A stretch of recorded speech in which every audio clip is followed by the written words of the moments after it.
Olá, bom dia, boa tarde, boa noite. Bem-vindos ao Hydra Podcast. Eu sou a Mário Fonseca e tem aqui ao meu lado ele, meu querido. Eu sou o Pedro Hércules e aqui você sabe que a gente conversa com quem cria e cresce na incerteza. Hoje, vamos falar com o Parker Tracy da Cobbly. Uhul, bem-vindo. Obrigado, Parker. Que bom. Galera, Ficar aqui com vocês. Ó, eu vou deixar primeiro você contar o que é a Cobbly, depois a gente vai explicando o sotaque e os outros pontos. O que a Cobbly faz, Parker? Boa. Então, a Cobbly eu vou começar com a visão e daí a gente consegue descer para a prática. Foi feito. Porque é B2B, então é mais difícil explicar. Mas a gente quer... Quando você olhar o mundo logístico, é tipicamente dominado por veículos. Então, veículos pesados, veículos leves, até motos. Esses veículos são bem offline. Então, é bem difícil interagir com esses veículos na internet. Bem difícil fazer planejamento, comunicação, etc. E estamos criando um sistema de IoT, a Internet das Coisas, que conseguem digitalizar todo esse mundo logístico, onde todos os stakeholders, tipo o dono da empresa, o gestor da frota, o cliente final, o motorista, todo mundo fica na mesma plataforma, com os mesmos dados, mesmas interações e comunicações. Então, isso é a visão, para digitalizar esse mundo totalmente offline. E ó, quando você fala internet das coisas IoT, o que vocês usam? Já que, claro que se fosse falar de Teslas, era mais fácil captar dado, mas você está falando desses carros que a maioria deles analógicos, digamos assim, se é que eu posso chamar. Que tipo de dado? Da onde você coleta? E o que é esse IoT? Claro, então o sistema em si é hardware. Então a gente manda um hardware em todos os veículos hoje em dia. A gente faz coisinhas com o celular, porque ao fim do dia o celular consegue rastrear também. Tá. Mas a gente pega vários dados, mas o core dos dados é GPS e acelerômetro. GPS onde o carro está, acelerômetro como ele está mexendo, dirigindo, Mas aí etc. vocês colocam no carro esse hardware, não é só do celular ou acelerômetro. Que dá pra pegar pelo celular, né? Mas não é tão preciso. Dá pra pegar, é menos preciso e tipicamente muito mais caro para colocar um celular com esses sensores bons, tipicamente aqui no Brasil é R$1.000 a mais. O hardwarezinho é R$200, R$300. Então, pra gente, o que é importante não é o hardware em si, são os dados. Pra gente, a gente quer minimizar o custo e invasão de coletar dados, que é um desafio em si. Sim. Sabe? E o que você faz com esses dados? Daí, então, o que a gente faz hoje em dia, a gente vende uma solução para qualquer gestor de frota. Então, seja um gestor de ambulância, gestor de instalação de fibra ótica, uma empresa que faz carretos ou entregues para casa ou para armazém. Então, é bem variado o tipo de empresa, mas o que essas empresas estão tentando fazer? 85% dos veículos aqui em América Latina usam nada. Então, nosso concorrente principal é walkie-talkie e papel. Então, vocês já receberam milhares de entregas de papel totalmente solto. Sim. E, então, o que eles querem principalmente, parece bem, baixo em termos de pirâmide, de necessidade desses caras, mas eles simplesmente querem monitoramento. Onde os carros estão. Tá. Mas daí a gente fornece monitoramento, toda a parte de produtividade. Então, pode planejar rotas, otimizar rota, despachar rota, faz a prova de conclusão, comunicar tudo isso para o cliente final. Mesmo como uma experiência de Uber para você, pessoa física. Deixando uma ferramenta na mão de qualquer gestor, fornecer essa mesma experiência para qualquer cliente final. Perfeito. Daí a gente faz controle de motorista, de carro também. Então, isso é o que é atualmente. E que problema que eles resolvem com o monitoramento? Por que eles têm esse desejo? Que custo que eles conseguem cortar? O custo é mais... se é custo... pode fazer medível, fácil mensurável. para medir, mensurável. Mas boa, você tem desculpa, você pode falar o que você quiser. Mas, então, sim, tem várias coisas, pode cortar custo de combustível, de manutenção, do motorista, etc. Mas é muito mais ligado com produtividade. Então, o ROI é bem difícil quando for produtividade. Por exemplo, qual é o ROI de Slack? Sim. Slack é a ferramenta lá, chat, pra quem não conhece. Qual é o valor de usar um Salesforce da vida na empresa? É impossível medir isso Mas quando alguém usa, é muito raro que ele, tipo, volte a usar, tipo, não sei, uma solução analógica, alguma coisa assim. É difícil para medir, mas, graças a Deus, dentro da nossa base, tipo, a retenção da receita é altíssima. É tipicamente mais do que 100%. Mostra que quando eles veem valor, faz a compra e eles ficam conosco. Interessante, isso que é desafiador isso, que você chega adicionando um custo pro negócio e não necessariamente cortando de cara um custo, né? Quer dizer, é uma porta de entrada mais desafiadora do que o normal, né? Para qualquer tecnologia ou melhoria, sempre vai ter um custo, seja de dinheiro, seja de tempo, de banda do time, etc. Mas tentando empurrar todos os times no Brasil para ter a cultura de melhoria contínua. Entendi. Então, a gente fez isso, tipo, qual foi o objetivo que a gente queria fazer, quais iniciativas a gente escolheu, e daí como estamos executando em cima desse plano, e como a gente vai ficar melhor do que estávamos uma semana atrás.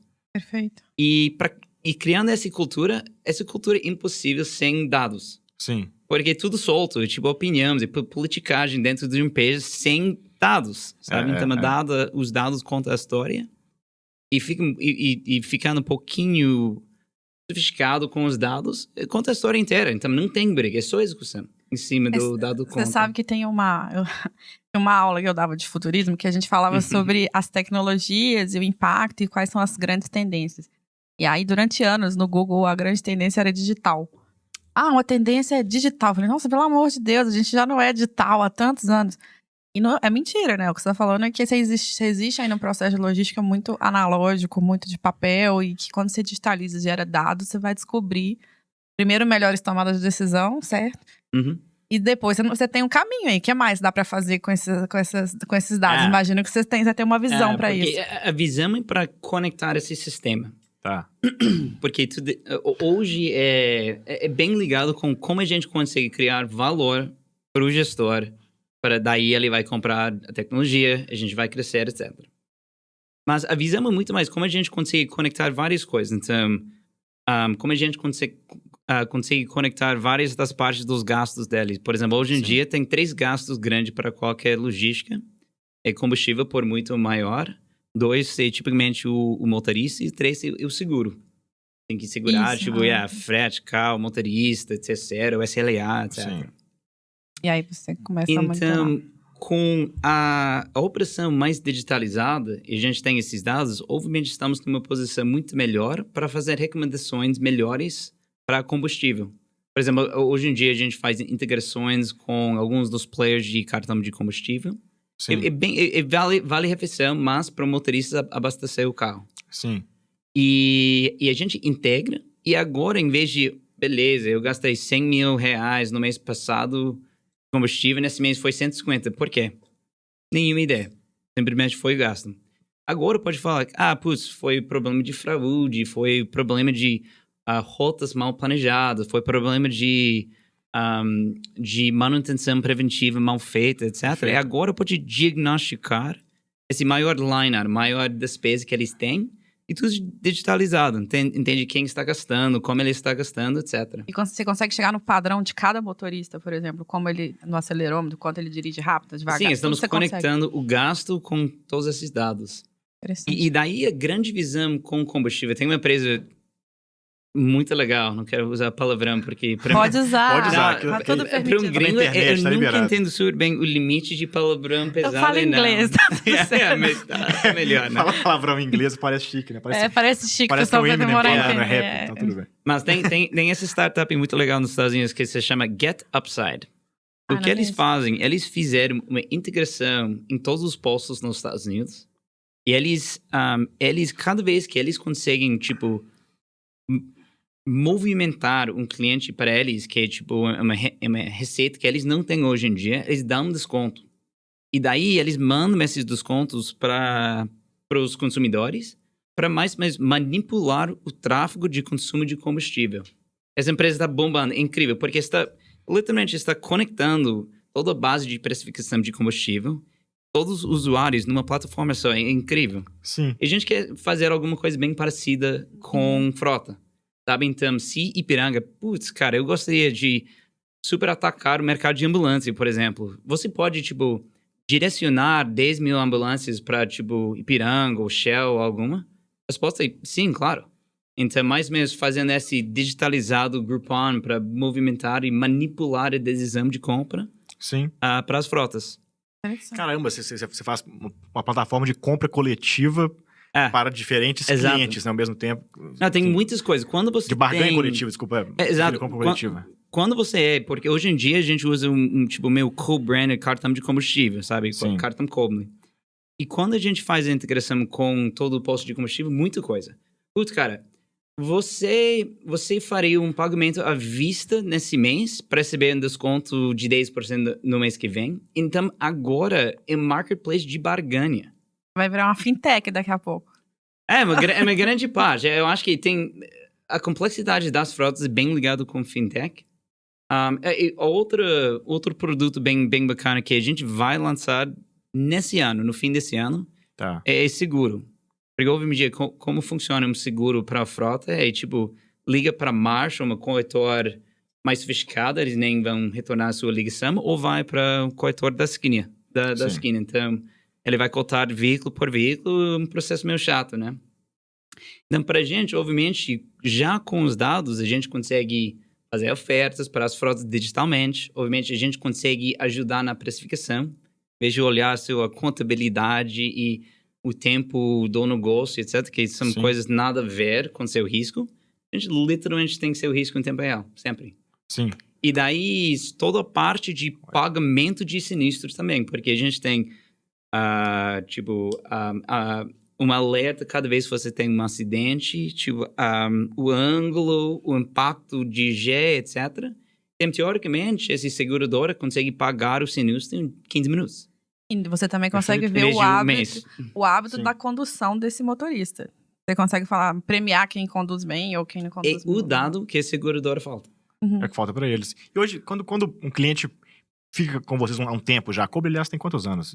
Nos perguntei isso. Nós temos que explicar esse sotaque também. 4 anos de operação. Os clientes que estão há mais tempo com você, que tipo de melhoria interna que eles fazem com esses dados que já que os deixa encantados, que faz sentido continuar com a Cobre? Assim, me conta o que eles, em geral, falam, cara, usei para isso aqui, cortei enfim, mudei essa rotina, treinei meus motoristas, não sei, tem muitas coisas possíveis, né? O que parece muito comum aí? A coisa principal é que a grande maioria das empresas no Brasil não tem processos super bem definidos. Então, eles querem, com mais dados, eles vão começar a fazer mais análise, mais uma ligação com esses dados. Mas eles ficam conosco porque somos a melhor plataforma, se chama telemetria. Sim. Que no Brasil, em termos da parte mais técnica. Então, eles ficam conosco por causa do produto, mas também porque somos bem parceiros. Então, a gente tem bastante interação com o cliente para tentar ajudar com essas métricas principais. Mas, tipicamente, o que é mais importante para você? Faz mais visitas por veículo por dia ou faz as mesmas visitas com menos veículos? Faz uma dessas duas coisas, você vai... E também, ficando bem ligado com essas métricas, a melhoria contínua é meio natural. Sim, claro. Qual iniciativa depois a gente consegue implementar para acertar esses números? Eu imagino que quem tem uma frota muito grande deve ter muitas diferenças entre, sei lá, 2, 3 centros de distribuição em estados diferentes, com gastos muito diferentes. Deve ter umas coisas também de uniformizar um pouco o nacional, ou enfim. Ele deve, cara, putz, aqui tem todo mundo, todos os carros aqui são Gol, e só que os Gol aqui estão fazendo, sei lá, 12 km por litro, aqui estão fazendo 8 por litro. Nunca soube o motivo, e agora ele passa a saber um pouco o motivo. Passa por aí também, né? É muito mais para fazer se não tiver processos super bem definidos, daí é muito mais como a gente consegue usar esses dados para fazer um diagnóstico. Para algumas dessas operações são infinitamente complexas. É impossível para otimizar algo tão complexo. Mas o fato que a gente foca bem no PME hoje em dia, a gente tem, tamanho de frotas bem variadas. Então, a gente tem frotas bem grandes de nomes internacionais até padarias com 5 carros. Tá. Então, depende muito do perfil, mas é muito mais diagnosticando problemas. De motorista, de carro, de planejamento, de cliente, de comunicação, que seja. Então, aí eu vou te fazer uma pergunta, Parker. O Brasil é muito conhecido pela sua base tecnológica, pelo seu volume de profissionais de programação e por uma burocracia muito tranquila de lidar para startup. Aí você falou, vou para lá, porque é lá que eu vou desenvolver o meu negócio de logística. Por quê? Por que você tá no Brasil? Como é que foi essa história? Eu acho que vale contar. Conta de onde você tá vindo e por que você veio para cá. Eu vim full time em 2014. Eu acho que 50%... Veio da onde pra gente, pra quem não tá claro, te conhecendo agora? Eu sou de Boston. Tá. E, na verdade, eu vou contar um pouquinho mais qual foi a decisão. E, sim, eu sou filho de imigrantes para os Estados Unidos. Meu pai, tipo, irlandês, minha mãe de Hong Kong. Eles conheceram na faculdade, mudaram para Boston porque meu pai virou um professor. E eles ainda estão ali. Então, e uma coisa que... tipo, duas coisas interessantes da história. Primeiro é que, tipo, meu pai sempre foi, depois de ser um professor, sempre foi um empreendedor. Mas ele sempre foi membro de, tipo, escritor, consultor, etc. Então, acho que hoje em dia, se ele fosse mais jovem hoje em dia, ele seria um escritor de Substack, por exemplo. Sim. Sabe, ele é desse perfil. Ele tem, tipo, opinião super forte, super inteligente, gosta de escrever. Gosta desse debate. Faz palestras, debates, coisas assim. Legal. E também ele sempre fez muito bullying, que olha esses idiotas que trabalham em empresas grandes. Então sempre teve esse bullying. Esses engravatados que batem ponta.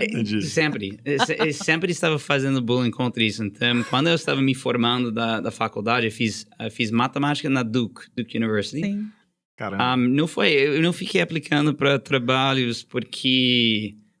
tipo, esse bullying ficou, tipo, meio uma parte da cultura da família, que, tipo, é nojento trabalhar para uma outra pessoa, sabe? Essa, like, frase famosa que você deve começar seu sonho, alguém vai contratar você para construir o sonho dele, né? Perfeito. Desculpa pela tradução linda aí. Não, tá tudo bem, tá tudo certo. Mas, então, com tudo isso, eu queria começar uma empresa. Eu comecei, tipo, um ano antes de me formar.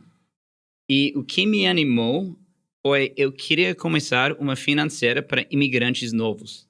Isso foi a ideia. E mais mesmo foi... Eu estava fazendo muitos summer jobs, sabe? Tipo, durante o ensino médio, coisa assim. Estágio de verão aqui pra turma. Não, mas de tipo, jardinagem. De tipo, eu sempre esqueço o nome, mas masonry. Quando você constrói muros. De pedreiro. Pedreiro. Sim. Deve ter um nome e bonito também eu falar. fiz mudanças de tipo, móveis e coisas assim. Então foi mais blue collar todos esses trabalhos. Eu vi que hoje em dia, cara, todo mundo, tipo, todos os imigrantes estão dominando essas indústrias grandes. Eles não têm muito acesso para muita coisa, especialmente coisas financeiras. Sim. Putz, deve ter uma empresa muito legal ali. E outra coisa é que, sendo uma pessoa um pouco mais técnica na faculdade, tem essa coisa nos Estados Unidos que se chama um FICO Score, que é mais mesmo uma Serasa, mas funciona pro bem e pro mal. Serasa é só, tipo, blacklist, né? Sim. Então, eu vi isso. Então, eles coletam um monte de dados e dão um score, que esse score, isso é a predição de seu risco como uma pessoa. Mas, cara, é impossível. Aqui tem aquele cadastro positivo agora, que é parecido com essa história é parecido. É parecido. E eu falei, cara, é impossível esse score, esse tipo magic number vai contar uma história tão assim. Então, eu peguei um monte de dados, eu vi que o score é muito ruim para, principalmente, pessoas subprime, tem maior risco, etc. Mas foi quase nulo para imigrantes novos. Putz, cara, então vamos fazer alguma coisa ali. Então, no meu último ano da faculdade, eu lancei uma empresa, uma financeira de veículos para esse segmento. Eu comecei em Boston, voltei para Boston, porque eu estava morando com os pais. E veículos também é uma pauta recorrente, tinha algum motivo, assim? Sim, eu analisei bastante coisa. Eu analisei, tipo, mortgage, tipo, um empréstimo para casa, cartão de crédito, remittances, tipo, remessas e coisas assim. Aí eu escolhi carro porque a barreira de entrada regulatória foi baixíssima. Então, o outro foi super complexa. Não precisa de muita tecnologia para lançar, não pode lançar bem rápido. E, finalmente, não precisa de muita tecnologia. Então, porque essas são coisas... Eu não tenho essas coisas. Sim. Nem capacidade, então vamos fazer alguma coisa. Então, foi muito mais um processo de eliminação para escolher carro do que qualquer outra coisa. Entendi. O fato que começamos em Boston, todos os imigrantes novos em Boston são brasileiros. Sim, tem muito brasileiro lá, né? Muito brasileiro. Porque Boston tem as universidades, né? Pra quem não conhece. Todas estão ali em volta, tem muita... Não, mas a grande maioria são pessoas que estão indo para lá para trabalhar. Não sabia. são, tipo, alunos, etc. São, cara, pessoas... É engraçado, porque tem uma cidade sabia. em Minas. Todo mundo De Montes Claros? Não, Montes Claros não. É de Teoflotone. Não, tem tipo... Valadares. É Valadares? Governador Valadares. Não, mas Teoflotone também é famoso.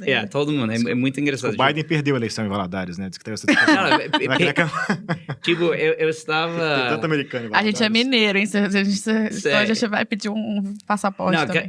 A última vez eu estava em BH, eu estava pegando um Uber, Parque, você é de onde? Boston. Putz, cara, eu morei em Boston por 14 anos. Cara, eu não sabia disso de Boston, eu achava que era mais Flórida. Não, Boston e Flórida são meio, tipo, empatados ali em termos da população.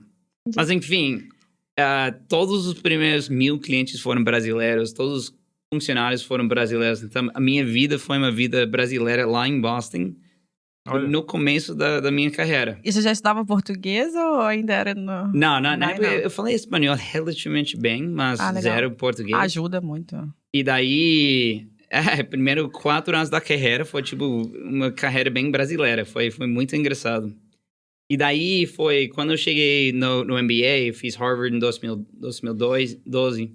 Eu queria começar a aprender português, tipo, formalizar essa coisa. Meu time sempre estava enchendo o saco. Cara, precisa ir para o Brasil, etc. Tem muita oportunidade, vai lá. Também, isso foi na época quando o Cristo estava, tipo, decolando no capa do Economist. Sim. Então, teve toda essa sensação, Brasil né? takes off. Tipo, em breve, o PIB do Brasil vai ultrapassar os Estados Unidos. Tipo, eu tô invocada que Boston é muito frio. O que os brasileiros vão fazer lá, gente? Achei que era pra estudar. Eu passei uma semana, fiz uma formação rápida lá em Harvard de uma semana e falei, gente, não dá. É muito frio. Fazer o quê? O cérebro não funciona. É difícil. Bom, mas aí, desculpa, vai lá que eu tava... Mas daí eu fiz tudo ligado com o Brasil. Então, comecei a estudar português, fui para o Brasil... Ixi, que história. Muitas vezes, fiz meu business school, tipo, estágio no Rio, etc. Eu estava mais ou menos me preparando para fazer alguma coisa no Brasil, fiquei super animado. Em 2014, eu cheguei com a intenção para começar outro negócio. Ainda com essa financeira, hoje em dia, uma empresa média barra grande. Então, ainda sou maior acionista, sou um board member, tenho bastante interação. Mas ainda é minha única fonte de receita hoje, porque o Cobley é muito mais startup, que está fazendo captação e, tipo, manda então, dinheiro. Você tem as duas. Hoje você tem os dois negócios. Sim. Então, ainda estou bem conectado com aquela vida de, tipo, financeira, etc. Tipo, na época, não foi em fintech. Fintech não existia a palavra, agora é fintech, sabe? Sim. E cheguei em 2014 com essa visão que, putz, olha, a logística, 12% do PIB do Brasil, super offline. Teve algumas empresas nos Estados Unidos que estavam começando e hoje em dia tem, 8 unicórnios gigantescas fazendo coisas muito parecidas conosco. E a gente quer ser esse player que vai dominar o mundo de telemetria, conectividade de veículos de América Latina. Eu gosto da ambição, eu gosto cara, estamos animados. O tema logística você conhece academicamente, assim, por algum motivo? Ou por quê? Fico Não, foi muito mais a conexão com o carro, sabe? Tá. Porque na financeira, na verdade, a conexão foi muito mais low level do que macro acadêmico. Tá. Em 2011, quando eu estava na Harvard, a gente começou a receber um monte de ligações de clientes, porque quase 1/3 dos nossos empréstimos são para pessoa jurídica. São para frotas, mas frotas bem pequenas, tipo jardinagem, construtoras, etc. E eles começaram a instalar Fleetmatics. E na época foi a maior empresa, fez o IPO naquela época, foi a maior empresa de telemetria dos Estados Unidos na época, etc. Porque eles precisam ligar o dono do carro, que é gente, o banco. Sim. E eu fiquei, cara, que esse Fleetmatics que todo mundo está começando a usar, muito legal. E, tipo, dei uma olhada na empresa, eu fiquei bem animado com... Talvez Fleetmatics na época não teve essa visão, mas eu vi o que eles estavam fazendo. Eu vi uma visão muito grande atrás dessa tecnologia. Interessante. Então, isso foi a inspiração. Eu acho que, cara, eu acho que essa história, esse pitch, não vai fazer sentido daqui 5 anos. Vai ser óbvio. Porque como a gente viveu sem essas saber onde estão tecnologias. os carros, Não, eu te confesso que pra mim o mais curioso é escolher o Brasil mesmo, pelo desafio de trazer pra cá. Não, e sendo super, não, sendo patinho feio, não, sendo ser bem sincera, assim. Eu já tentei abrir negócios nos Estados Unidos, eu morei em Israel e a gente era um Delaware lá, você assina na hora, 2 dias, você tá com uma empresa, tem sócio, a vida continua, você faz um pitch e tem chance de fato de acessar dinheiro. Aqui você não teve essa experiência, ou foi fácil? Me conta. Não, foi horroroso, mas dentro disso fica as oportunidades, né? Eu Também. Com certeza, 50% eu fiquei animado de, tipo, morar no Brasil. Eu achei, tipo, um país muito legal, já teve uma vida brasileira nos Estados Unidos, então eu fiquei muito animado desse aspecto. Outros 50% eu vejo que estamos fazendo... Tem um frio também, melhorou. Bem mais tropical aqui. Mas também eu vi o que estamos fazendo é inevitável. Sim. E, olha, a gente tem uma oportunidade para ser o líder. Então, estamos bem posicionados, mas agora é execução. Entendi. Mas, eu acho que dentro de tudo isso, tipo, toda a burocracia, toda a complexidade, tipo, a malandragem que existe no país, isso é oportunidade. E é um país enorme, com muita demanda de logística. São barreiras de entrada naturais que a gente tem, moats Exato. do país. A gente chama aqui de custo Brasil, você já ouviu essa expressão? Tipo isso. É alto, né? É alto. Mas, não, tipo, no começo foi horroroso fazendo tudo isso. Porque em 2013 e 2014, quando eu estava começando a fazer um CNPJ, não existe nada.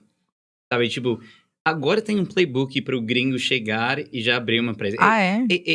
Demora, mas é fácil agora. Dá essa dica aí, gente, não conheço. Não, tem muitas, tipo, várias dos fundos de seed, cara. Tem um playbook, já tem os advogados prontos, com descontos. Então, sim. Que bom. Na época, você está ligando para várias pessoas, falando com os outros gringos o que eles fizeram, que deu bem, deu mal, etc. Então, foi bem mais Wild West em 2013. Sim. O mato era alto quando você chegou. Quando fala. Nossa. E aí, me conta um pouco de tamanho, números. Assim. O Pedro é o rapaz dos números, não sou eu? Foi uma cobrança que a gente teve nos nossos primeiros episódios. Mas eu queria entender tamanho, como é que da vocês Kobe estão. hoje. Sim. Estamos com um time de 160 pessoas hoje em dia. Tá bem grande. Estamos na fase de fazer nossa série B agora.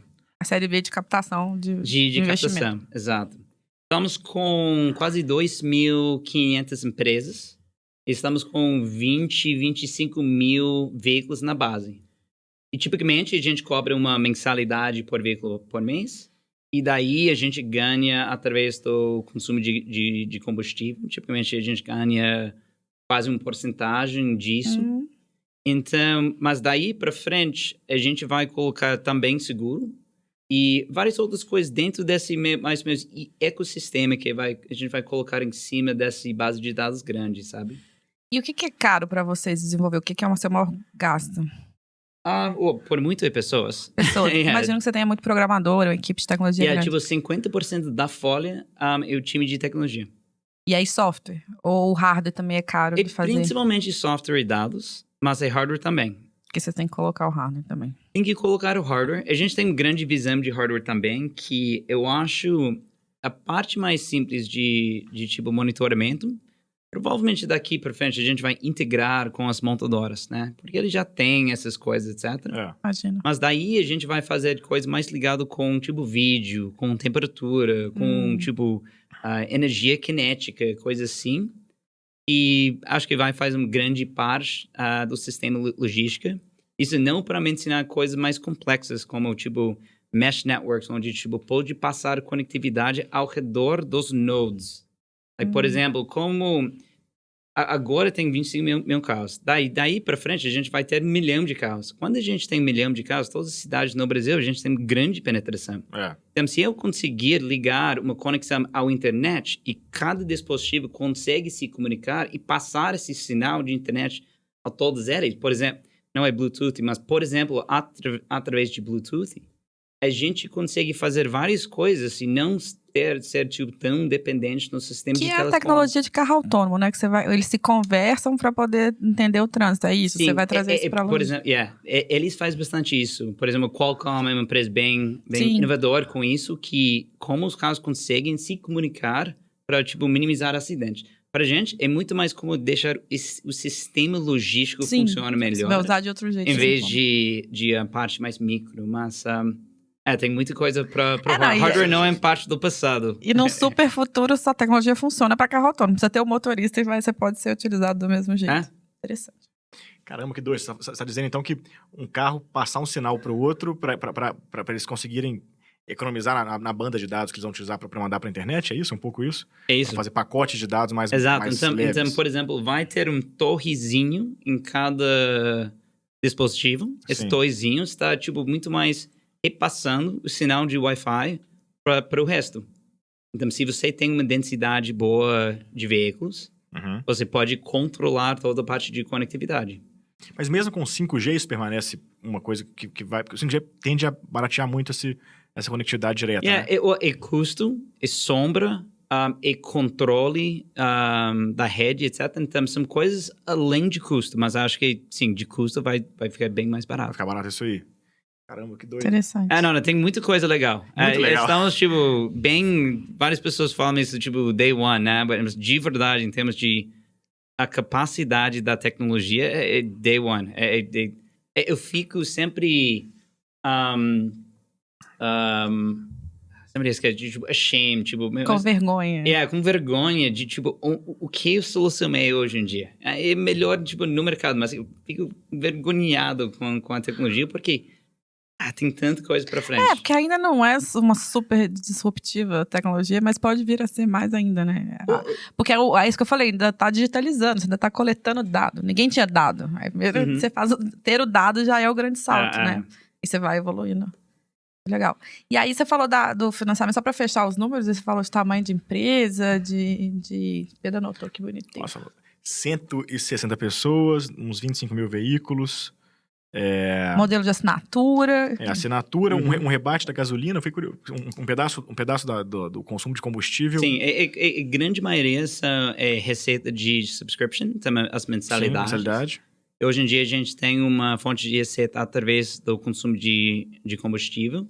Legal. E daqui para frente, outros produtos a gente vai colocar, seja de produto de ecossistema, por exemplo, o seguro, ou mais produtos que a gente vai lançar. Por exemplo, mais sofisticação de prova de entrega. Tipo, proof of conclusion. Pra, tipo, registrar melhor essa entrega e garantir que foi feito correto. Por exemplo, como eu consigo coletar o pagamento na porta da pessoa, automaticamente faz nota fiscal, automaticamente faz cobrança e deixa todo mundo ligado. Com um sistema de, tipo, em inglês fala, tipo, field services. Mas, tipo, gestão do técnico no campo. No campo. O futuro é isso. Sim. Muito legal. E aí, a última coisa que eu ia te perguntar é você falou que hoje você está captando. Como é que você está de quadro acionário aí nesse cap table? Como é que vocês estão? São quantos sócios? O que já foi investido? Você tem um histórico legal aí. Eu fiz grande parte foi bootstrapping. Então, os primeiros... Bootstrapping, Pedro Hércules. Boa pergunta para o Parker, vai nos explicar. Parker, ele fez MBA. A gente tem que lembrar que a gente também tem um papel educativo aqui nesse podcast. Bootstrapping, por favor. Bootstrapping é quando você está gastando dinheiro da sua bolsa para lançar a empresa. Perfeito. Então, mais ou menos, quando você não tem investimento de fora, é bootstrapping. Você tira dinheiro, gasta sua grana e toma riscos pra você. O risco é 100% em você. Boa. Perfeito. Então vocês ficaram um tempo, desde 2014 até quando aí nesse bootstrapping? A gente começou a contratar pessoas assim, tipo 15, lançamos em 17, então estamos 4 anos de operação.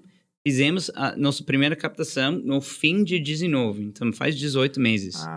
Então foi 100% bootstrapping.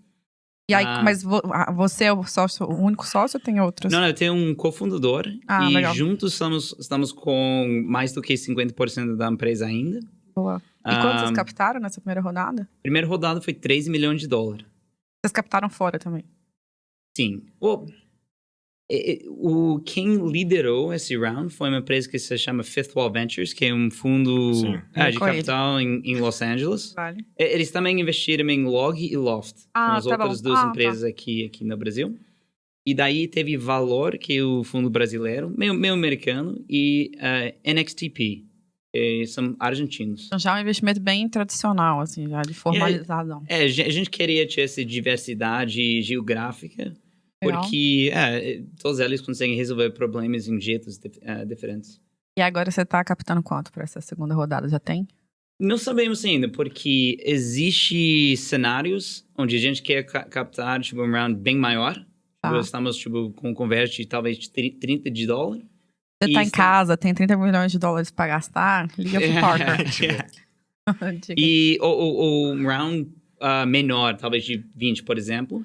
Porque depende muito. Obviamente, o dólar vai longe hoje em dia. Isso está bem ligado com dilution. E para gastar com o quê? O que vocês vão fazer com essa grana? Nossa, muita coisa. A coisa principal... Então... Para falar sincero, todas as coisas que já estamos fazendo, a gente quer, tipo, colocar gas on the fire, sabe? Colocar combustível no fogo para acelerar as coisas. Mas uma coisa bem importante é essa parte de ecossistema, que hoje em dia sou o cartão de combustível, mas daí a gente quer, obviamente, seguro e várias outras coisas. Então, vamos acelerar todo esse consumo de ecossistema. Porque a gente quer ser esse... a gente fala... System of Record. Sabe, quando a gente controla os dados, estamos ajudando... Um sistema de registros. Pode ser. CIP, né? Foi comparação longe, mas é. Então, a gente quer ser esse tipo sistema de registros desses dados. Então, é no-brainer para você também faz todo o consumo através do sistema. Então, estamos fazendo mais ou menos tipo a parte de back-office, parte de dados e analítica para você. E o menos espalhados os sistemas ficam, o mais inteligentes eles ficam. Então, é parte da visão. E você falou que você ficou 2 anos desenvolvendo... Foi o protótipo, isso, antes de ir pra rua? Interessante. Foi uma parte de... 15 a 17 aí. De desenvolvimento, uma parte de testando. A gente testou várias coisas diferentes. A gente testou produtos de B2C, a gente testou vendendo diretamente para seguradoras, que obviamente ama esses dados, etc. Também vários segmentos da parte do mercado de frota. Então foi... E o teste maior foi o MVP mesmo, testar o modelo de negócio ou a tecnologia em si demorou também? O que é que foi? Não, a tecnologia em si demorou também, porque, tipo, no começo foi 3 caras em cima de um hardware e um software ali, então não teve muita banda. Mas também a gente não sabia muita coisa, então foi testando esses mercados, muito mais testando o go-to-market.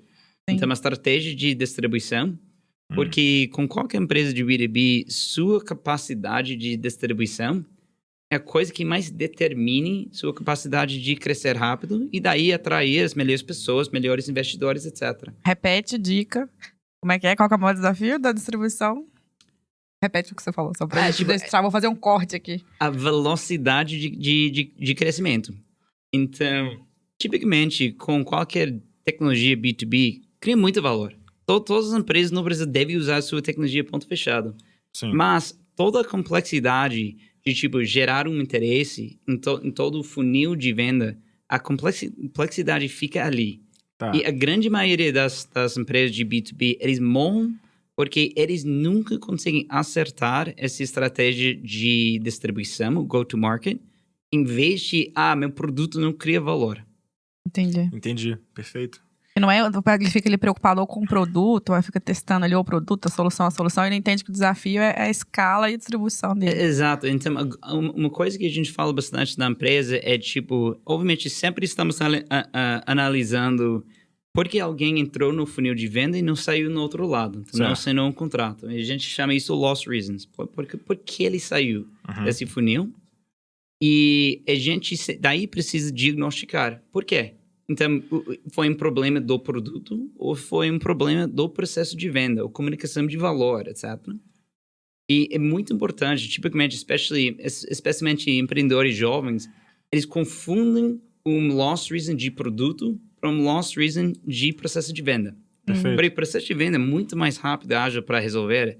Um novo produto, 6 meses, vai demorar 6 meses para eu lançar mais alguma coisa, etc. sem nenhuma visibilidade se vai resolver o problema. É um grande ponto do Peter Thiel, que ele acha que Silicon Valley é ótimo em produto, ruim em distribuição. No Peter Thiel, pra quem não sabe, é o fundador do PayPal, né? Fundador do PayPal. E tem um livro que a gente super recomenda, que é o Zero to One, que é sensacional para empreendedores. É, muito legal. 0 para 1. Foi sócio do Elon Musk lá atrás. Exato, uma boa. Mas só para entender, ele fala que... Não sabia que o Silicon Valley tinha essa fama de ruim de funil de vendas, é isso? É isso, então funil de vendas, então isso para qualquer empresa. Lembra que o funil de vendas não é cold call, ligação, é tipo quais são todos os passos onde quando alguém sente uma dor, sabe? Então no nosso caso é, o cliente está reclamando, o motorista está me enganando, eu não consigo fazer planejamento, o chefe está ficando em cima de mim, etc. Essas são as dores. Então como você consegue transformar essa dor para uma decisão de compra? É a mesma coisa para, Instagram. Tem a mesma coisa. Eles têm um funil de venda, mas para eles é muito mais um network effects, rede de, puxar você na base. Mas é a mesma coisa. Qual dor eles resolvem? Quais são todas as iniciativas eles fazem para deixar você dentro de uma decisão de compra ou uso? E qual que foi o insight que ajudou vocês nesses gargalos? Junto com isso, por que a PME, que acabou sendo a... PME? Pequenas e médias empresas. Vou ficar lembrando aqui, a gente vai fazer acabou sendo o segmento que vocês escolheram. A tia do glossário. Duas perguntas ali. Então, na verdade, qualquer processo de distribuição, eu acho que, sim, lê todos os livros. Eu tenho vários que são meus super favoritos, são os favoritos, da Coble. Mas não existe um insight. Você precisa ficar super dedicado ao processo. Porque se você tem uma super dedicação ao processo, daí também você vai ficar bem dedicado aos dados. E sempre você vai entender, vamos definir esse funil. Qual parte do funil está quebrado? Onde está o gargalo desse funil de, dor, compra, uso? Tá. E daí, diariamente, vamos resolver esses gargalos. E depois de um tempinho, fica forte. Então, para mim, é muito mais, em vez de, uma inspiração macro, uma estratégia macro, vamos mapear o mercado inteiro. Obviamente, gente, vamos começar numa direção que faz sentido, mas é muito mais como a gente consegue criar processo de melhoria contínua em cima do funil, onde, a diária é chato, mas você precisa ter um amor grande de processo. Depois de um ano, você está fazendo alguma coisa especial. Está criando uma máquina de distribuição muito legal. E por que esse PME? A segunda coisa é o PME. Aqui no Brasil, a grande parte dos veículos comerciais são parte de uma frota pequena. Então, 70% são parte de uma frota de menos do que 50 carros. Sim. Nossa! Então, duas dinâmicas. A primeira é, não pode esquecer, ignorar 70% do mercado, obviamente.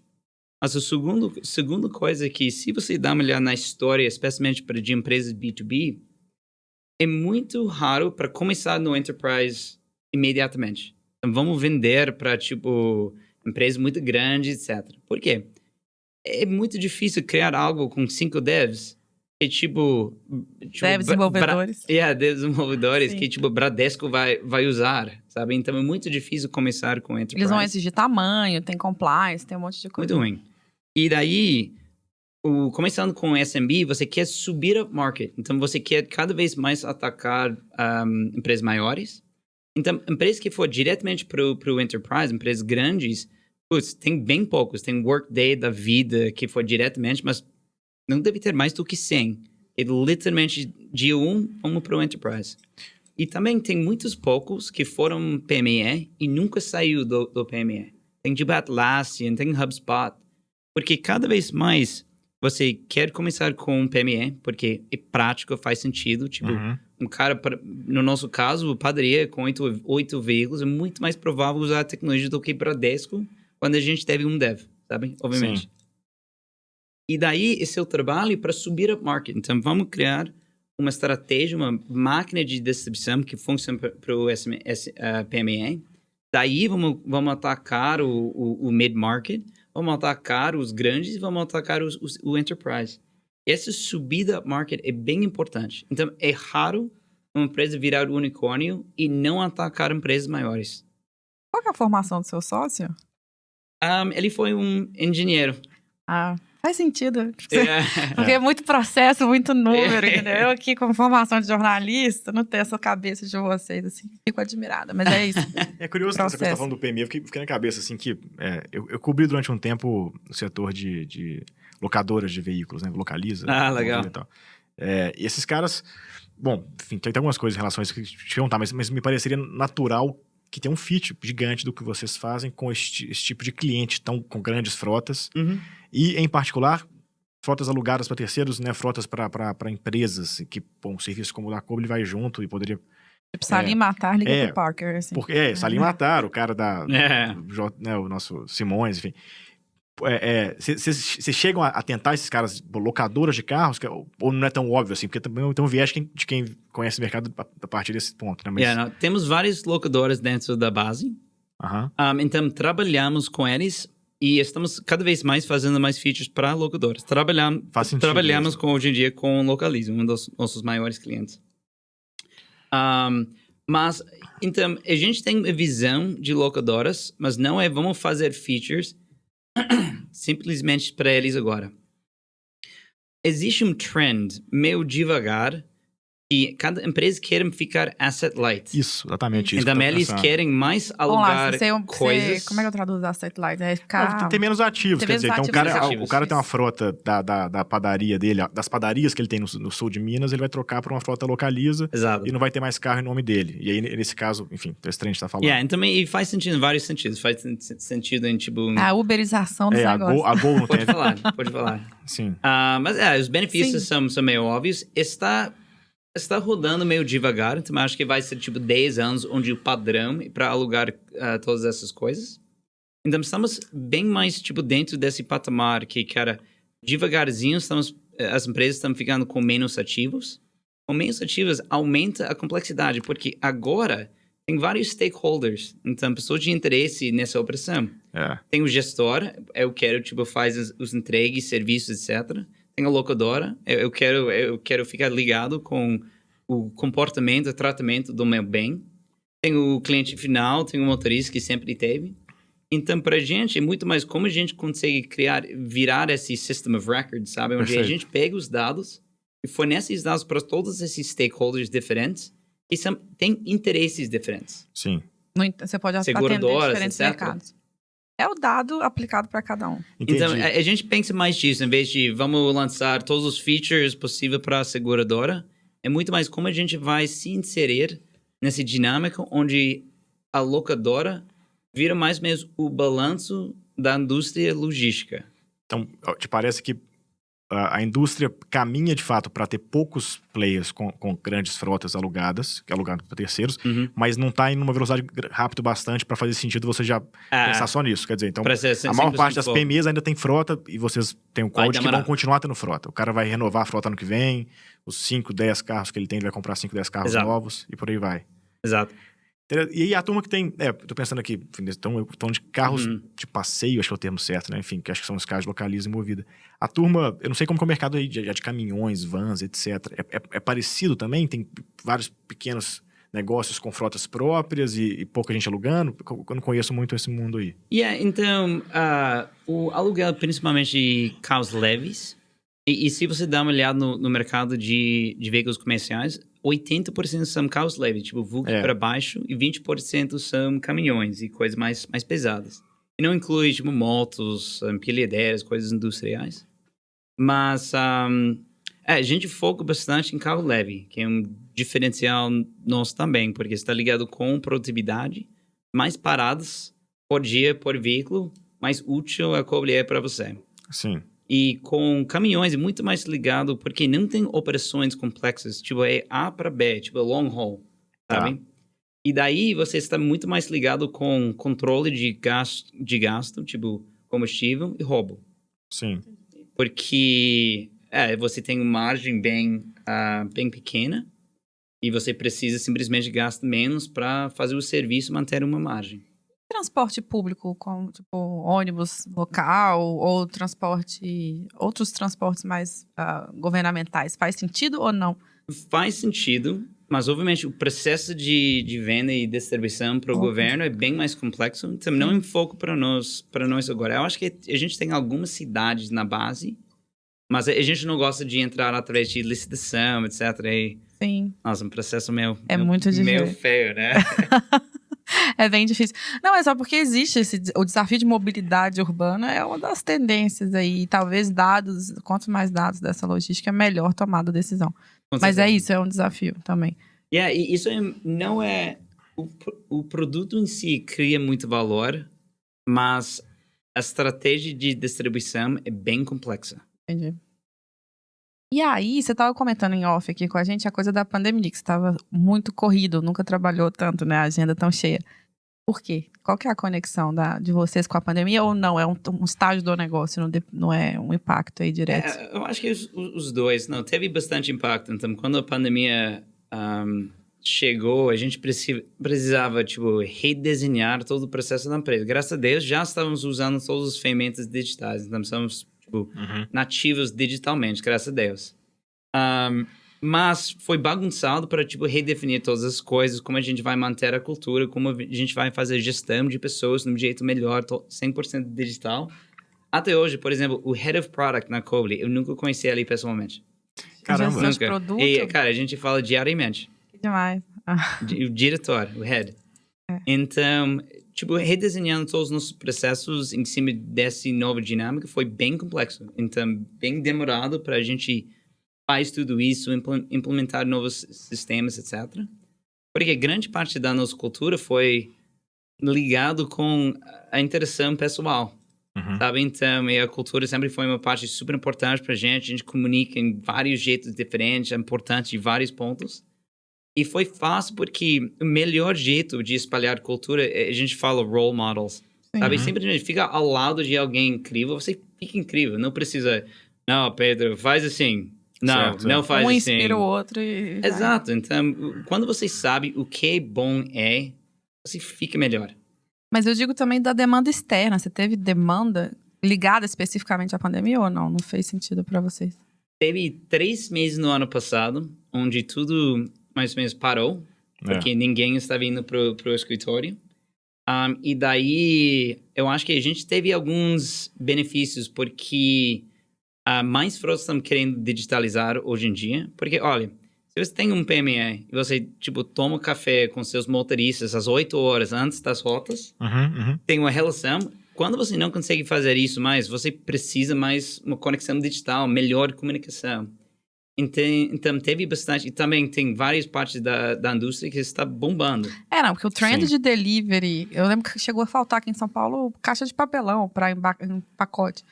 Por isso que eu perguntei se para você esse mercado chegou, se não. Então, foi uma parada grande por 3 meses, mas daí voltou bem agressivamente. E a necessidade de digitalizar também. Então, estamos sentindo benefícios em termos do mercado.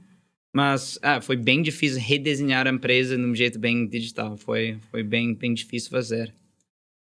Eu vou oferecer a privatização dos Correios. Se eu correr, a gente o Parker se oferece. Mais esse problema pro Parker.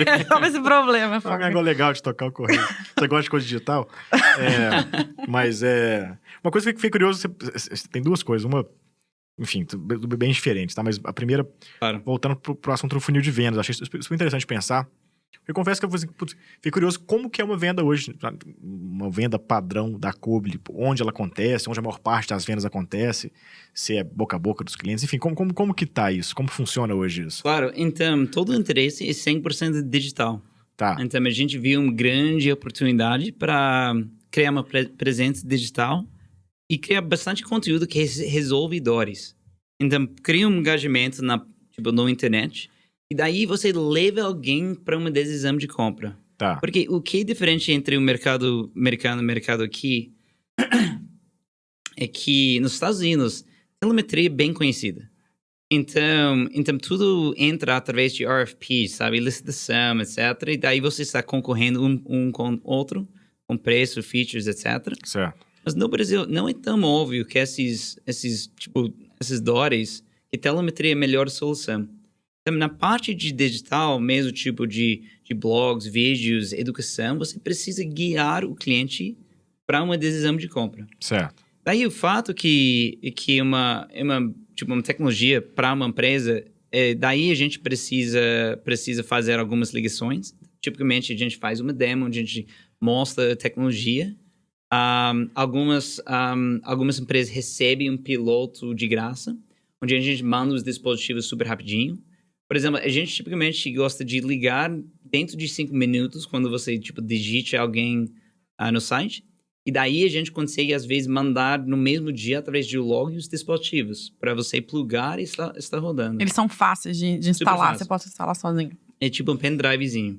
Tá. E daí a gente vê que nós conversamos de, por exemplo, piloto para cliente, mais do que 80%. Então, se a empresa vê e usa a tecnologia, ninguém sai. Porque é tão orgulho do produto. Sabe, é tão melhor do que existe antes. E pra gente, a gente fala que é tempo para criação de valor. Rápido. Vamos colocar isso nas suas mãos rápido. Vamos resolver dores hoje.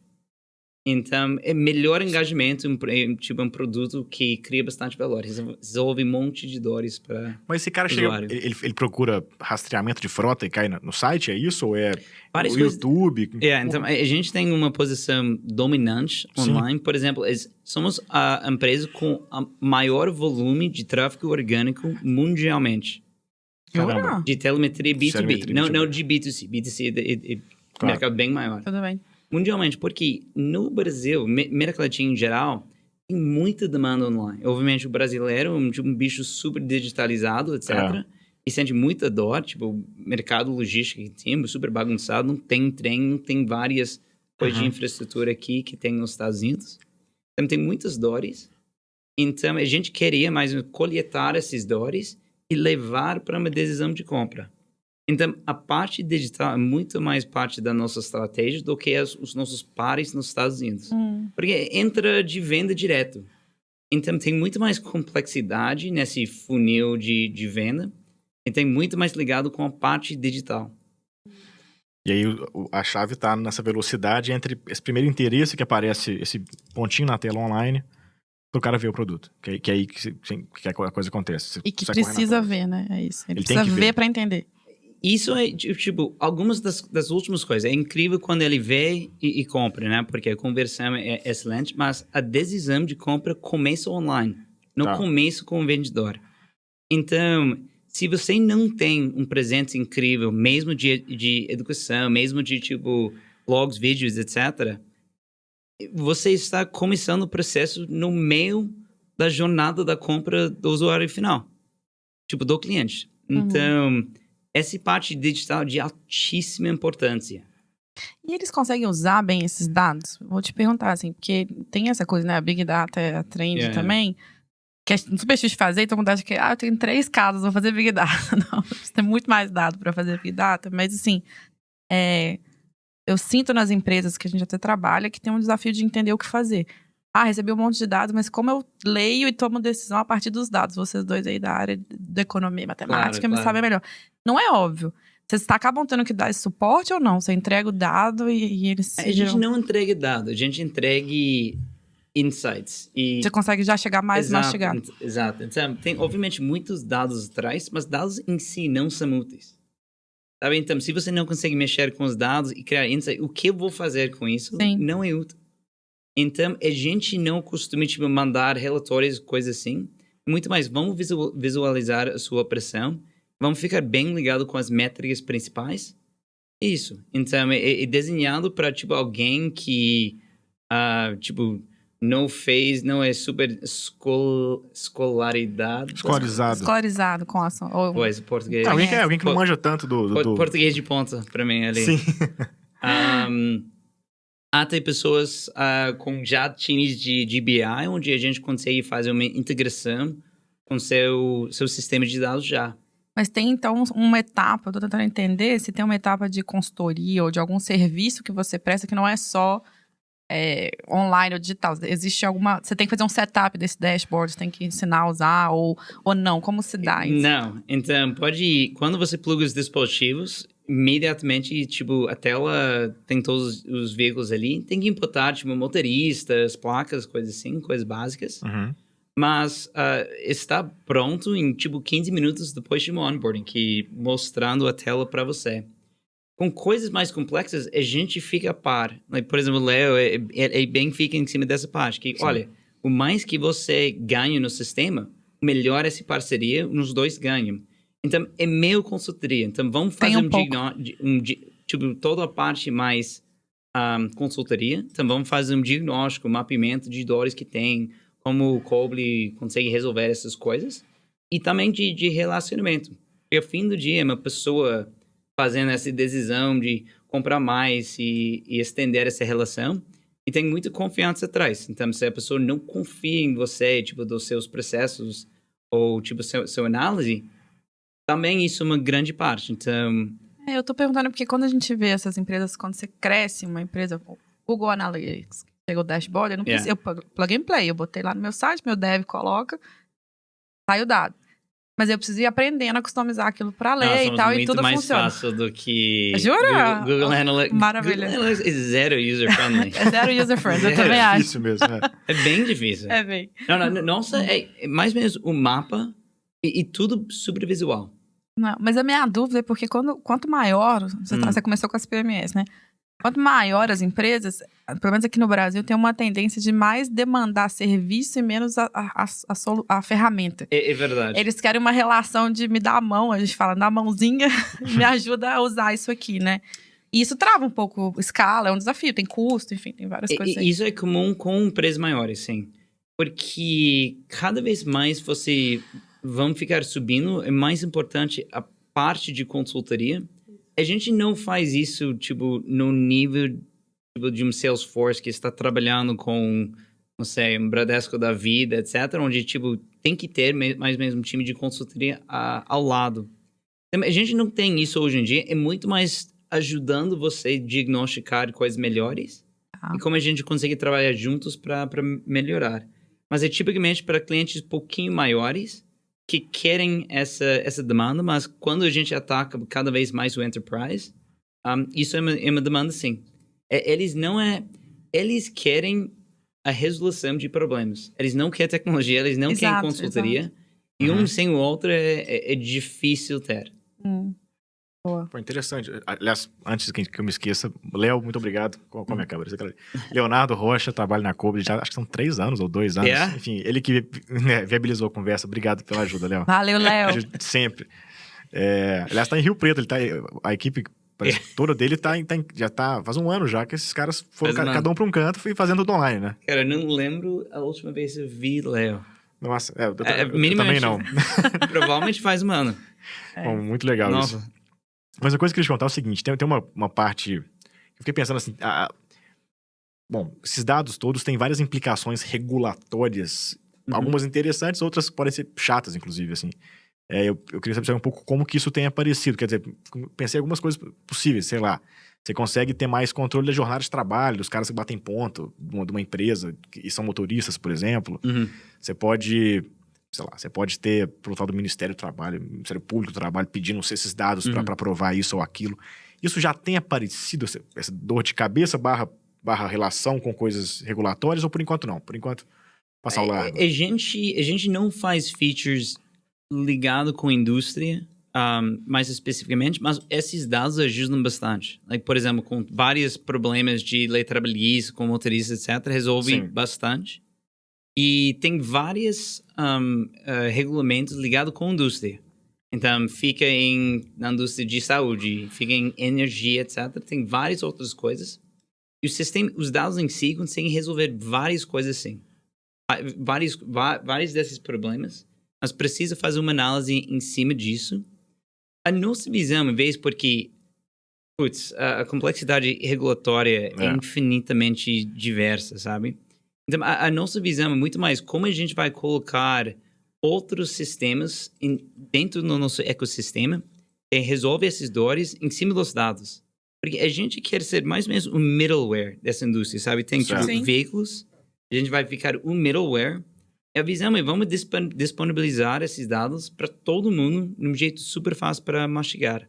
Porque eu já fiquei aqui, né? Eu trabalho com negócios de impacto, tem a Pipe Social que o Pedro trabalha comigo também, e a gente olha startups de impacto, e a onda agora é ESG, que é dentro de um espectro aí maior do que negócio de impacto, mas mensurar carbono, mensurar emissão de carbono, mensurar o quanto você economiza ou não economiza e tal, é um super desafio. Então você também poderia gerar dados. Mas pegada de carbono de frota é uma coisa que você pode fazer assim. Super pode fazer. Super. Não, os dados geram tudo isso, mas em geral a necessidade do cliente típico é produtividade. Imagino. Só as empresas dor, internacionais, né? etc., que tem essa dor. Sim. Lembra que nosso arroz e feijão é tipo 30 carros. Eles estão fazendo instalação de ar, ou tem ambulância, ou está fazendo, tipo, manutenção de fibra ótica. Então, esse cara é custo de manter o cliente. Sim, perfeito. Sabe? Então, não é melhorar o mundo, deixar tudo mais verde, etc. Não, ainda não é. Quem dera. Senão eu tava... Aí eu que tinha já 2.500 clientes. Na sua frota veicular. Na minha frota. Seu patinete, seu carro. Mas deixa eu te fazer uma pergunta, Paulo, que a gente contou pra você um pouquinho, né, que a proposta aqui do podcast da Hydra vem muito da coisa da resiliência. E a gente brincou aí com um conceito não fácil pra você, que é os tombos e as cachaças que a gente leva. E aí eu queria te ouvir, assim, porque a história é muito bacana da Clube, né? A história de vocês, o quanto vocês cresceram, a cadência, o ritmo, em pouco tempo, enfim. Mas conta aí já pensou em desistir? Teve algum momento muito difícil, algo que você fala, isso, nossa, foi super pesado ou sempre foi possível tudo? A resposta curta é não, mas eu acho que é isso alguma coisa Parker. Então, eu acho que... não querer a gravata. Não querer. Um pouco disso. Foi mais... eu acho que meu cérebro... Eu acho que eu iria super bem, tipo, no exército. Porque eu fico, tipo, bitolado. E não é uma opção para não fazer. Tipo, não é eu sou forte. Entra na cabeça. Não entra. Então, é mais quase um burrice para ir para frente, etc. Então, não, nunca foi uma consideração. Obviamente, a gente teve épocas mais difíceis, etc. Mas não foi uma consideração. Nunca. E um orgulho, uma cachaça aí que você tomou com orgulho? Por muito eu time, sabe? Então, isso é que importa. Tipo, a visão é linda, essas coisas, tecnologia é legal, sempre falamos disso. Mas o que fica atrás são as pessoas, sabe? Então... a nossa capacidade de crescer e fazer coisas incríveis. E minha e Rodrigo, o resto do time, nossa capacidade de recrutar, treinar, motivar, incentivar para ir para frente. Porque ao fim do dia é grupo de pessoas fazendo coisas, sabe? Então, fazer de alinhar as pessoas em termos de objetivos, super difícil. nem fazemos crack the code nisso. Então, super difícil alinhar pessoas ao redor de objetivos, tipo, ligado com o cliente. Super difícil alinhar pessoas culturalmente. Cara, a gente tem pessoas super diversas na Cobra, agora em estados diferentes. Eu acho que acabamos de contar, deve em Acre. Mas, porra. Você tem no Acre, não deve? Acre, olha, manda ele mandar uma foto. Maldade. Mas, e como a gente, especialmente nesse mundo mais digital, como a gente vai alinhar, tipo, todo mundo... culturalmente, para todo mundo acreditar a mesma coisa. Então, a gente sempre fala que, na verdade, Reed Hastings, o CEO da Netflix, ele fala que dentro de tanta diversidade de pessoas, é necessário ter zero diversidade cultural. E não faz impacto, tipo, onde você é, de onde você é, etc. O que importa é que todo mundo acredita a mesma coisa no coração dentro do escritório aqui. E isso é muito difícil. E ele é um que tá querendo voltar para presencial. Não sei se voltou já, né? Ele falou que a coisa do digital era terrível, que não dá para fazer isso à distância, e que tem que fazer de perto. Maravilhoso. Né? Vira parte de cultura bem mais complexo. Eu posso falar que gestão de pessoas talvez foi o maior desafio, o maior aprendizado para vocês? É sempre isso. É sempre isso. Porque eu acho também. Todos os outros sistemas estão criados em cima das pessoas. Tipo, a base do pirâmide são as pessoas. Tipo, o processo é simplesmente um jeito para pessoas pensar. A tecnologia é simplesmente feito pelas pessoas. O atendimento, a venda, etc. Então, seu processo principal deve ser o processo de pessoas. E como é que vocês foram aprender isso? Porque você é matemático, ele é engenheiro. Não sei, a gente fizemos erros no longo do caminho, mas é muito mais quer alavancar a empresa coloca pessoas incríveis que são melhores do que você nessas posições. Então, se você é o CEO e individualmente você consegue fazer o trabalho de todas as pessoas que reportam diretamente para você melhor, valeu, porque não é alavancagem, é simplesmente delegação para outras pessoas. Então, é tipo, 1 mais 1 não é 3 aqui. Então, e daí, com pessoas incríveis, eles têm muitas opções. Sabe? Então, você está concorrendo, obviamente, para o trabalho deles. Você está até concorrendo com a atenção. Sabe? Então, pessoas têm vidas complexas, etc. Como eles vão ficar inspirados? Não é faz isso, ganha mais dinheiro. Isso é zero inspiracional hoje em dia. Eu quero fazer isso porque se a gente fizesse isso, a gente vai criar alguma coisa incrível. Então, é meio uma parte de visibilidade da carreira, visibilidade da renda, etc. Mas é muito mais o que estamos fazendo tem impacto, é importante e por quê. Então... Tem alguma ferramenta de gestão, alguma solução que você recomenda para quem está... A gente usa a Latice, mas acho que tem várias para, tipo... o System of Record de interação de pessoas. Mas ao fim do dia tem que respirar isso. E o maior a empresa fica... o mais eu estou ligado com as pessoas. Porque individualmente, eu consigo pessoalmente fazer nada. Sim, coisas de estratégias, coisas de fundraising que sempre vai ficar no meu call. Uhum. Mas disso é maior alavanca do meu tempo é colocar pessoas melhor do que eu dentro da organização. Sabe? E daí essas pessoas conseguem espalhar a cultura, a visão, o alinhamento para baixo deles em um círculo virtuoso. Mas a complexidade é que deixa a cultura as pessoas sozinhos, a cultura naturalmente vai para mal. Sim. Então precisa ser de verdade uma paranoia em cima de como a cultura vai dar mal. Como a gestão dessas pessoas vai dar mal. E sem essa paranoia, naturalmente piora. Então...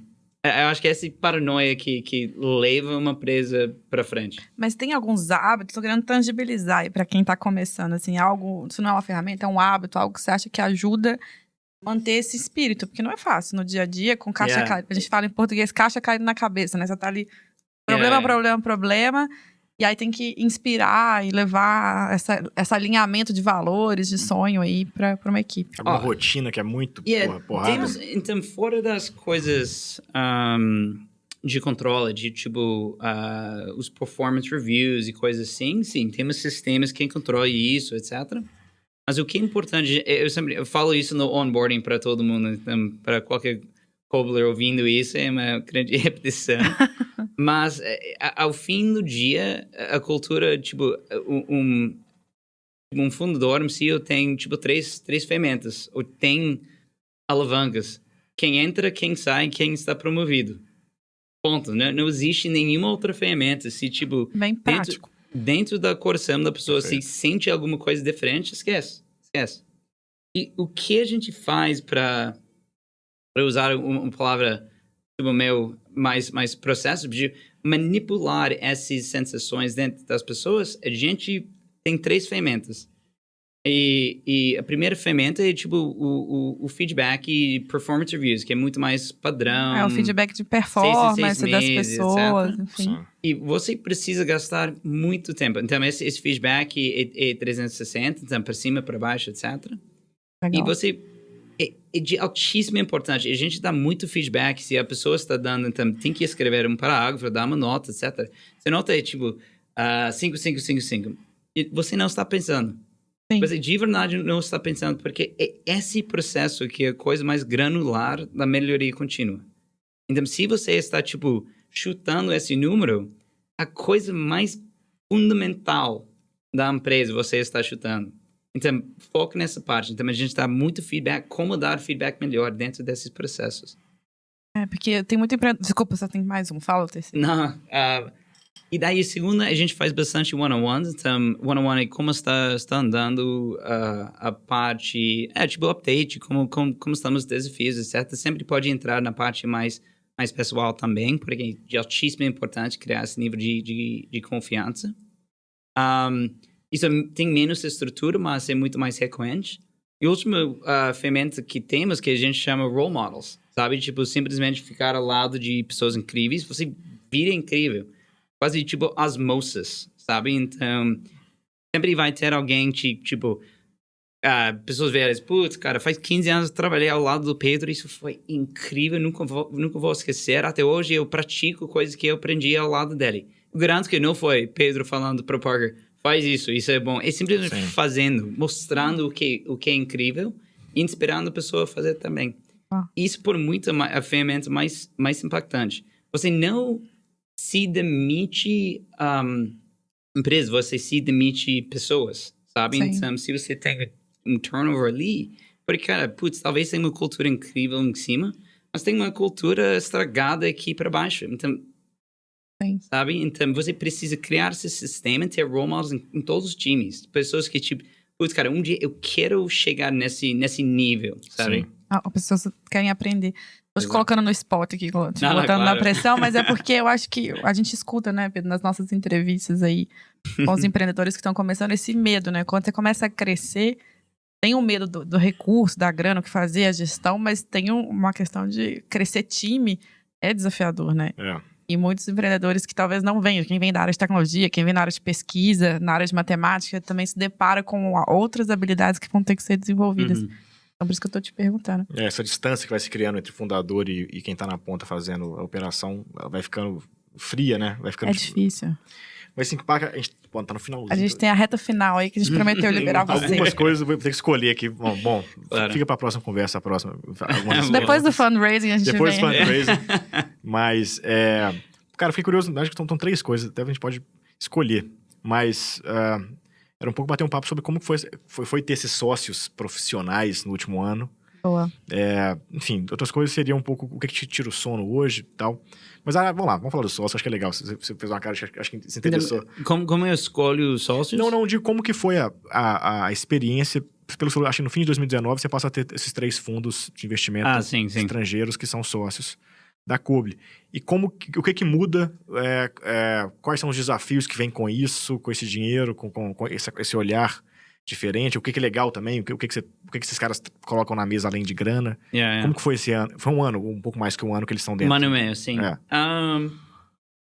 Não muita coisa ao fim do dia, porque especialmente no Série A, eles estão investindo em você. Então, você precisa criar alguns processos mais estruturados, tipo, o planejamento tem que ficar muito mais estruturado. Seus OKRs, OKAs precisam ficar muito mais estruturados. E daí você precisa criar um jeito de fazer reporting melhor. E isso é uma melhoria para a empresa. Em vez de, experimentando, sem parar, sem muito análise em cima, você precisa ficar muito mais planejado, analítico, etc. Mas acho que isso é um processo de crescimento excelente. Boa. Para falar sincero, fora de criar um board formalmente, que a gente não teve antes, foi muito legal. São pessoas no seu time tentando ajudar você a crescer. Então, se um investidor é simplesmente dinheiro no Série A, não é tanto valor. Eles precisam de verdade alavancar muita coisa para você.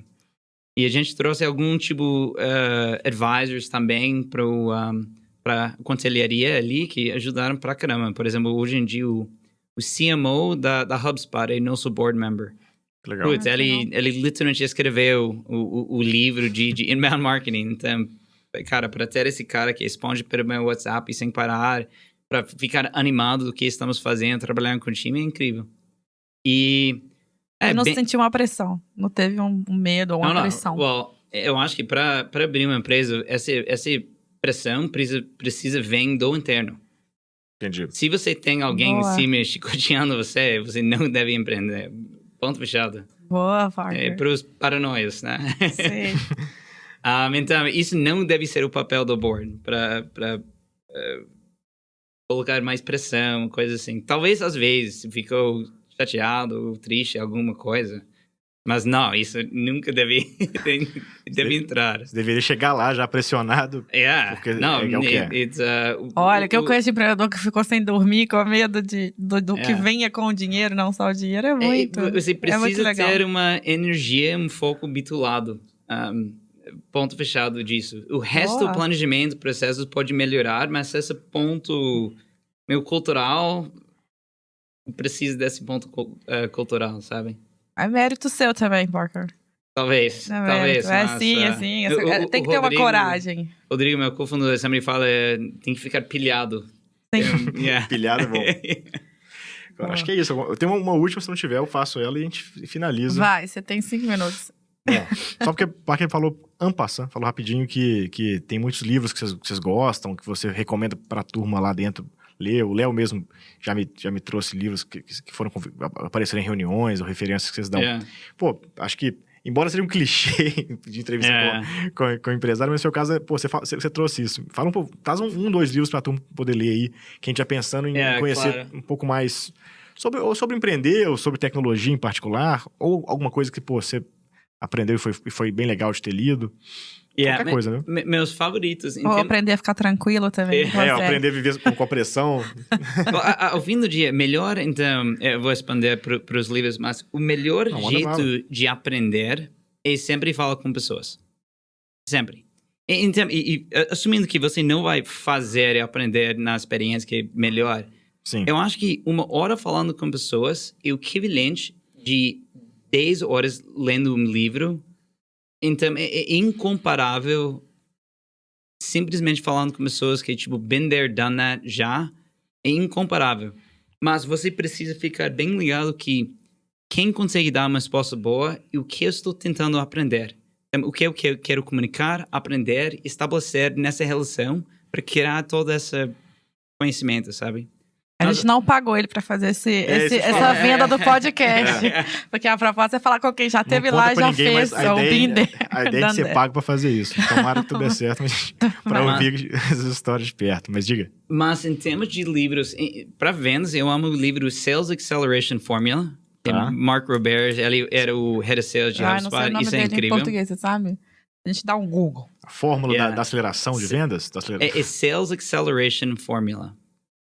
Tá. É incrível. Eu acho que por muito melhor livro de vendas que eu vi. A gente pode pôr o link quando for ao boa. ar. A gente põe os links todos. O link da Cobre, claro. E esses são os livros bem com business. 2, High Output Management por Andy Grove. Cara, é incrível. É uma combinação incrível de como fazer estratégia, processos e pessoas. High Output Management. O Andy Grove, que é Andy Grove. o ex-CEO e fundador da Intel, que morreu faz 5 anos. Sim. É incrível. Ele foi a cara que only the paranoid survive. Sabe? Só os paranoias sobrevivem. Então, isso é incrível. E por muito melhor, mas bem ligado com a estratégia, é The Innovator Solution, de Clayton Christensen. Ele era o meu professor no MBA. Eu fiz a aula com ele. Foi Ai, incrível. que demais. Foi demais. Já eu fiz aula com o Michael Porter, que era ficar fazendo lá as nossas forças. Devia ter feito essa aí. Michael Porter é legal, mas é bem Mas é mais duro, extremamente acadêmico, sabe? É muito acadêmico. Mas isso, cara, é fundamental de, como pensar de ir up market, como pensar na diferença de vamos ficar um ecossistema ou vertically integrated. Então, várias coisas que, cara, tocam em todas as coisas que você faz. Tem um framework para, desmistificar isso de um jeito bem bacana. E eu tô gostando que a gente tá encerrando, é um podcast que vai falar de negócios, tecnologia e inovação, e a gente tá encerrando com pessoas, que no fundo... Legal isso, é verdade. Temos que estudar pessoas, como comunicar para as pessoas, como vender para pessoas e como gerir pessoas. IoT foi o começo e foi pessoas no final, realmente.